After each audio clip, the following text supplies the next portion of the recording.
பல வருஷமாக ரொம்ப பாரம்பரியமான இந்த ஸ்வீட்டை இப்போதைக்கு யாருக்கெல்லாம் தெரியும்னு கமெண்டில் சொல்லுங்கள். பக்குவம் மாறாமல் விறகடுப்பில் தம் போட்டு அம்மா செய்கிற இந்த தம்காரூட் வாயில் வச்சதும் கரையிற மாதிரி ரொம்ப சுவையாக எப்படி செய்கிறதா இந்த வீடியோவில் பார்க்க போகிறோம். Welcome to Pappa's kitchen. இப்போ நான் 3 வகையான பருப்புகளை 4 மணி நேரம் தண்ணியில் ஊற வச்சு எடுத்துருந்தேன். 25 கிராம் பாதாம், 50 கிராம் முந்திரி அண்ட் 50 கிராம் கடலை பருப்பு. ஸோ எல்லாத்தையுமே கழுவிட்டு நல்லா 4 மணி நேரம் ஊற வச்சு எடுத்துக்கங்க. இப்போ நம்ம பாதாமை தோல் உரித்து எடுத்துக்கணும். அதுக்கு முன்னாடி இந்த கடலை பருப்பை தண்ணீர் வடிச்சிட்டு வேக வச்சு எடுத்துக்கலாம். அதுக்கு ஒரு ப்ரெஷர் குக்கரில் 1 கப் தண்ணீர் வச்சுருக்கேன். அதில் நம்ம ஊற வச்ச கடலை பருப்பை சேர்த்து இப்போ இதை மூடி வச்சு ஒரு 3 விசில் கடலை பருப்பு நல்லா சாஃப்டாக வேகணும் இருக்கட்டும். அதுக்கடையில் திக்கான பால் ஒரு 1/2 லிட்டர் எடுத்திருந்தேன். அதை இப்போ நல்லா காய்ச்சி எடுத்துக்க போகிறோம். பால் நல்லா கெட்டியான ஃபுல் க்ரீம் மில்காக இருந்ததுன்னா நம்ம செய்கிற இந்த ஸ்வீட் வந்து ரொம்ப ரொம்ப சூப்பராக இருக்கும். சேர்த்தாச்சு. இதையுமே நல்லா காய்ச்சி பொங்க காய்ச்சி எடுத்துக்கங்க இருக்கட்டும். அதுக்கடையில் நம்ம கடலை பருப்பும் நல்லா வெந்து வந்துருச்சு. வெயிட்டெல்லாம் போன பிறகு ஓப்பன் பண்ணி பார்க்குறேன். பாருங்கள் நல்லா சாஃப்டாக இருக்குது. இதை தனியாக எடுத்து வச்சுருங்க, நல்லா ஆறி வரட்டும்.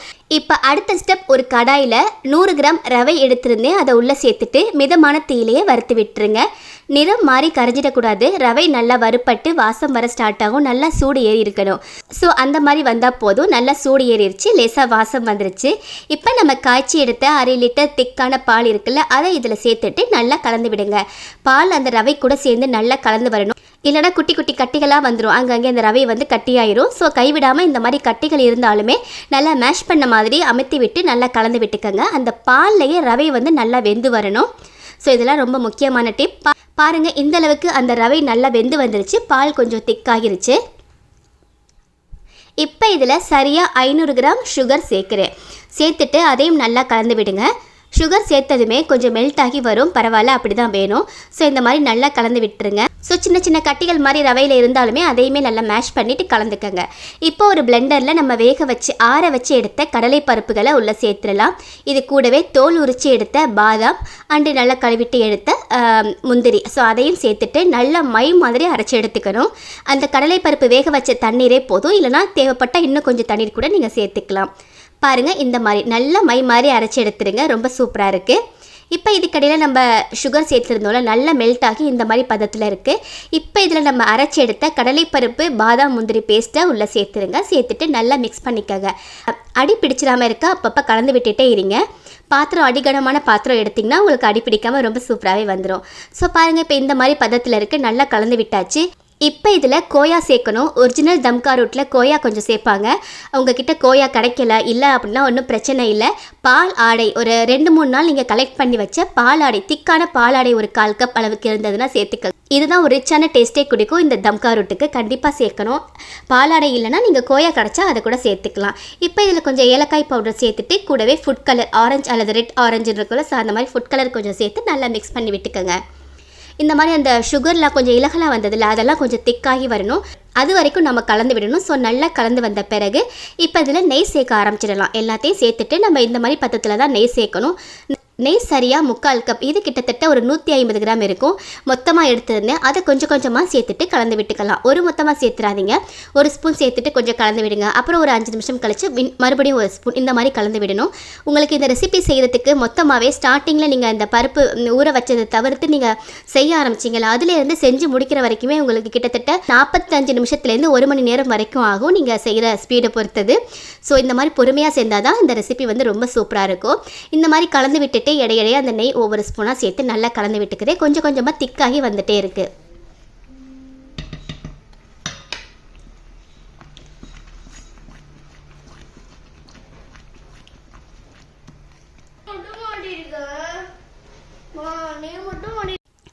அதே மாதிரி சேர்த்துட்டு இருக்கேன். டேஸ்ட்லாம் நல்லா பார்த்துக்கங்க. இனிப்பு ரொம்ப பக்காவாக இருக்கும் நம்ம சேர்த்த இனிப்பு.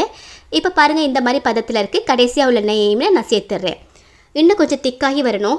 ரொம்ப இலகலாக இருக்கும் போது சேர்த்திங்கன்னா கொஞ்சம் செட் ஆகாத மாதிரி இருக்கும். ஸோ இன்னும் கொஞ்சம் கெட்டியாகி வரட்டும். பாருங்கள், இந்த மாதிரி பதத்தில் இருக்குது. ரொம்ப இலகலாகவும் இல்லை, ரொம்ப கெட்டியாகவும் இல்லை, சரியான பதத்தில் இருக்குது. நம்ம சேர்த்த அந்த நெய் எல்லாமே ஓரங்களில் லேசாக வர்ற மாதிரி ஃபீல் ஆகும், உள்ளிழுத்த நெய்யெல்லாம். ஸோ அந்த மாதிரி வந்ததுமே நீங்கள் ஸ்டவ் ஆஃப் பண்ணிடலாம்.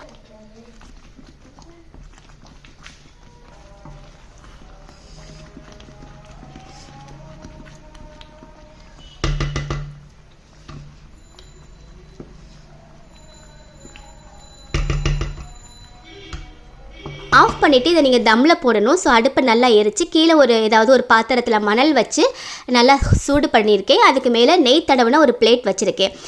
இப்போ நம்ம செஞ்சு வச்ச அந்த தம்கா ரொட்டி கலவை இருக்குல்ல, அதை அப்படியே சேர்த்துருங்க. சேர்த்துட்டு மேலே ஒரு பிளேட்டில் நம்ம வந்து நெருப்பு கங்குகளை வச்சு தம் போட போகிறோம். ஒரிஜினல் ரெசிப்பியில் விறகடுப்புலையே மொத்தமாகவே கிண்டி 1 மணி நேரம் நல்லா கிண்டி அப்படியே தம் போடுவாங்க. பிரியாணி மாதிரி மேலே நெருப்பு கங்கு வச்சு தம் போடுவாங்க.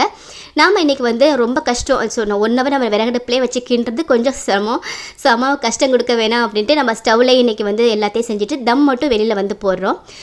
மேலே கொஞ்சம் முந்திரிகளை இந்த மாதிரி அடுக்கி வச்சுட்டு வேறு ஒரு பிளேட் எடுத்திருந்தேன். ஒரு பெரிய பிளேட்டை வச்சு மேலே நெருப்பு கங்குகள் அதில் வந்து சேர்த்து வச்சுருந்தோம். ஸோ அதை இப்போ அப்படியே எடுத்து மூடி வச்சிடலாம். நீங்கள் டேரெக்டாக விறகடுப்புலேயே செய்கிறீங்கன்னா அப்படியே நீங்கள் வந்து பிரியாணிக்கு தம் போடுற மாதிரி போட்டுக்கோங்க. நம்ம கேஸ் ஸ்டவ்வில் செஞ்சுட்டு இதில் செய்கிறதால நான் கீழே மணல் வச்சு மேலே இந்த மாதிரி நெருப்பு கங்குகளை வைக்கிறேன். ரொம்ப ரொம்ப சிம்பிளான மெத்தடு தான். இல்லை உங்ககிட்ட விறகடுப்பெல்லாம் செய்ய முடியாது அப்படின்னா நீங்கள் அவனில் கூட இதே மெத்தடில் செய்யலாம். நம்ம சேனலில் ஒரு 2-3 வருஷத்துக்கு முன்னாடி அவனில் செஞ்சும் வீடியோ போட்டிருப்பேன். முடிஞ்சால் டிஸ்கிரிப்ஷனில் லிங்க் கொடுக்குறேன். அதில் பாப்பாஸ் கிச்சன் தம்கா ரொட்டி சர்ச் பண்ணி பார்த்தீங்கன்னா உங்களுக்கு தெரியும். அந்த மெத்தட் நீங்கள் அவனில் செய்கிற மெத்தட் ரொம்ப சுலபமாக செஞ்சிடலாம். அதை வேணால் ட்ரை பண்ணி பாருங்கள். ஆனால் ட்ரெடிஷ்னல் ரெசிபி, ஒரிஜினல் ரெசிபி அப்படின்னா தம்கா ரொட்டி பேர்லேயே தம் இருக்குது. ஸோ கண்டிப்பாக இந்த மாதிரி மெத்தடில் தம் போட்டிங்கன்னா தான் அந்த ஸ்மோக்கி ஃப்ளேவரோட ரொம்ப சூப்பராக இருக்கும். இதே மாதிரி அடுப்பில் ஒரு 20-25 நிமிஷம் அப்படியே இருக்கணும். ஆனால் ஒரு 10-15 நிமிஷத்துலேயே லேசாக தூறல் வர ஆரம்பிச்சிருச்சு, மழை வர ஆரம்பிச்சிருச்சு. அதுக்கு மேலே வெளியில் வச்சுருக்கோம் அடுப்பு. ஸோ மழைக்கு அப்புறம் வந்து ரொம்ப கஷ்டமாயிருமே அப்படின்ட்டு பார்த்துட்டு எடுக்க ஆரம்பிச்சிட்டோம். ஆனால் இன்னும் ஒரு 5 நிமிஷம் வச்சுருந்தோம் அப்படின்னா இன்னும் நல்லா செட் ஆகியிருக்கும். ஆனாலுமே இது ரொம்ப பர்ஃபெக்டாக இருந்தது. சாப்பிட்றதுக்கும் சரி, எடுத்து சாப்பிட்றதுக்கு ரொம்ப சூப்பராக இருந்தது. லேசாக மேலே உள்ள பகுதி கொஞ்சம் லேசாக நிறம் மாறுதில்ல, அதே மாதிரியே கிட்டத்தட்ட 3/4 நிறம் மாறி வரணும். கொஞ்சம் செட் ஆகும். ஒரிஜினல் ரெசிபி தம்கா ரொட்டி நீங்கள் கூகுள் பண்ணி பார்த்தீங்கன்னா தெரியும். அந்த ஃபோட்டோ எல்லாமே மேலே கொஞ்சம் ஒரு மாதிரி பிளாக்கிஷாக தான் இருக்கும். லைட்டாக அந்த ஸ்மோக்கி ஃப்ளேவரோட நல்லாயிருக்கும் சாப்பிட்றதுக்கு. இன்னும் ஒரு 5 நிமிஷம் நம்ம அடுப்பில் வச்சுருந்தோன்னா அந்த ஃப்ளேவர் நம்ம அச்சீவ் பண்ணியிருக்கலாம்.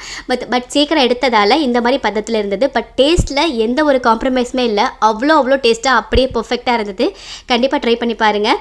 ரொம்ப டேஸ்ட்டான ட்ரெடிஷ்னலான பாரம்பரிய ரொம்ப பல வருஷமாக செஞ்சுட்டு வர தம்கா ரொட்டி நாகூர், காரைக்கால் மாதிரி கடலோர பகுதிகளிலும் சரி, இப்போ சென்னையிலலாம் ரொம்ப சூப்பராகவே கிடைக்குது.